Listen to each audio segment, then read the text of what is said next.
कमी किमतीचा शेअर स्वस्त आणि जास्त किमतीचा शेअर महाग ही गोष्ट खरी आहे का? शेअर मार्केटमध्ये सुरुवात करणारा माणूस प्रत्येक जण काय पाहतं की मला कमी किमतीचा शेअर दाखवा, मला तो 10 रुपयाच्या खालचा 50 रुपयाच्या खालचा असे शेअर दाखवा. आता मी एक नॉर्मल सांगेल, असे लोक म्हणतात की 5,000 रुपयांचा हा शेअर दिसतोय, हा खूप महाग आहे.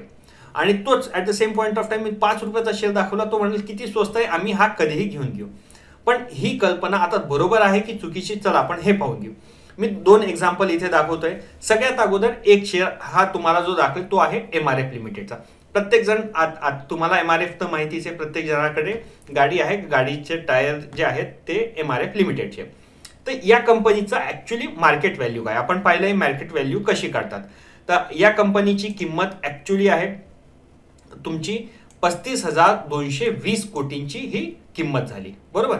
आता 35,220 कोटींची ही मार्केट व्हॅल्यू झाली आणि त्याच्यासोबतच या कंपनीचा जो शेअर प्राइस आहे तो आहे 83,045 रुपये. म्हणजे विचार करा मित्रांनो, 83,000 रुपयाचा शेअर आहे. मी जर तुम्हाला बोललो की तुमच्याकडे 83,000 रुपयाची इन्व्हेस्टमेंट आहे तर तुम्ही हा शेअर घ्याल का? तुम्ही पहिले म्हणाल आम्ही येडे नाहीये, इतका महाग शेअर आम्हाला घ्यायचं जमणार नाही, बरोबर. एक.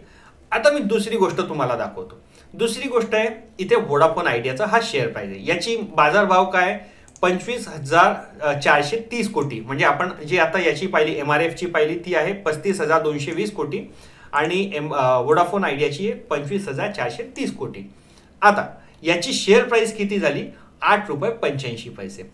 मी जर तुम्हाला म्हणेल की तुमच्याकडे 83,000 आहेत, तर ठीक आहे तुम्ही याच्यात नाही टाकायचे, तुम्हाला महाग वाटतोय तो, तुम्ही वोडाफोन आयडियामध्ये टाकाल का? तुम्ही पहिल्या याच्यात म्हणाल की आम्हाला हा घ्यायचा आहे, याचे तुम्ही शेअर बुक करून घ्या, 10,000 शेअर इथे तुम्ही घेऊन घ्या. असं का होतं, म्हणजे तुम्हाला काय वाटतंय की वोडाफोन आयडियाचा हा जो शेअर आहे म्हणजे 8 रुपयाला, याचा अर्थ तो स्वस्त झाला आणि इथे MRFचा जो शेअर आहे तो महाग झाला, बरोबर. एक नॉर्मली प्रत्येक ह्युमन जो सुरुवात करतो शेअर मार्केटमध्ये त्याची कन्सेप्ट हीच आहे की 8 रुपयावाला स्वस्त, 83,000 रुपयेवाला हा महाग. आता एक्झॅक्टली काय ना, तुम्हाला मी बाजारभाव दाखवलेला, मार्केट कॅप किती आहे 25,000 आणि 35,000 कोटींची. म्हणजे आता तुम्ही 2 मिनिटं असा विचार करायचा की फरक कुठे पडतोय. म्हणजे दोघांची जी मार्केट कॅप आहे ठीक आहे 10,000 कोटींचा फरक आहे इथे, पण तरी पण इतका फरक कसा ना, कुठे 8 रुपयाचा शेअर आणि कुठे 80,000 रुपयांचा शेअर. म्हणजे 10,000 म्हणजे 10,000 टाइम्स इथे फरक आहे. तर हा फरक कसा येतो ना, आता मी तुम्हाला जे दाखवलेलं की जो कंपनीचं मूल्य आहे ठीक आहे, कंपनीचं मूल्य बरोबर नंबर ऑफ शेअर्स गुणिला शेअरचा प्राइस. तर जसे 83,000 रुपये हा शेअरचा एक प्राइस झाला ठीक आहे, गुणिला नंबर ऑफ शेअर्स किती. तर नंबर ऑफ शेअर्स तुम्हाला जर पाहिजे असतील तर तुम्हाला काय करायचं आहे, तुम्हाला फक्त इथे जायचं आहे आणि सिक्युरिटीज इन्फॉर्मेशन या कंपनीचे पूर्ण म्हणजे शेअर्स जे आहेत 42,41,143 एवढेच आहेत. फक्त 42 लाख शेअर्स या कंपनीचे शेअर मार्केटमध्ये अवेलेबल आहेत. तर हे 42 लाख गुणिला आपले जे 83,000 आहे आपण यांचं मल्टिप्लिकेशन करतो आणि तिथून आपल्याला याचा मार्केट कॅप कळतो.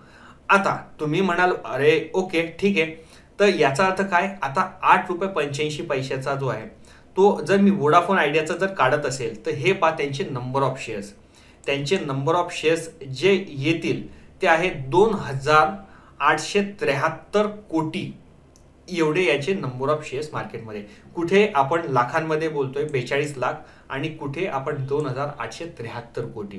म्हणजे मित्रांनो लक्षात ठेवा की नंबर ऑफ शेअर्स मार्केटमध्ये किती आहेत ही सुद्धा खूप मोठी इम्पॉर्टंट आहे. तर त्याच्यामुळे तुम्हाला जर वाटत असेल की 8 रुपयाचा शेअर हा स्वस्त आहे तर नाही, आणि तुम्हाला वाटत असेल की 83,000 रुपयाचा शेअर महाग आहे तर अजिबात नाही. ऑन द कॉन्ट्ररी मी तुम्हाला सांगतो, जो वोडाफोन आयडियाचा शेअर आहे याला खूप ब्रोकरेज म्हणताय की हा 8 रुपयाला महाग आहे आणि हा 3 रुपयाला जाऊ शकतो, 3 ते 5 रुपयाच्या आसपास याची किंमत आहे. आणि at the same point of time जो MRFचा शेअर आहे ज्याची किंमत 83,000 आहे, खूप सारे लोक म्हणतात याची किंमत जी असायला पाहिजे 1,10,000 ते 1,15,000च्या आसपास एका शेअरची किंमत असायला पाहिजे. म्हणून आता प्रत्येक नवीन माणसाला असं नसतं, प्रत्येक नवीन माणूस म्हणतो 8 रुपयाचा स्वस्त 83,000 रुपयाचा हा महाग.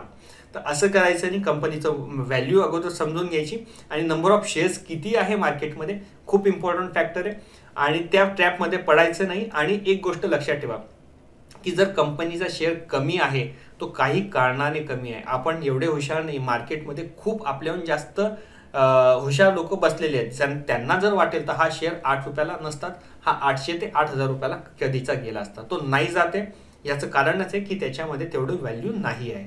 त्यामुळे आपण अशा एकदम कचरा स्टॉकमध्ये टाकून पैसे अटकवायचे नाही, नुकसान करून घ्यायचं नाही. कंपनीची व्हॅल्यू पाहायची, त्याच्यात जर खूप चांगली स्टोरी असेल, काही असेल तरच तो प्रकार घ्यायचा.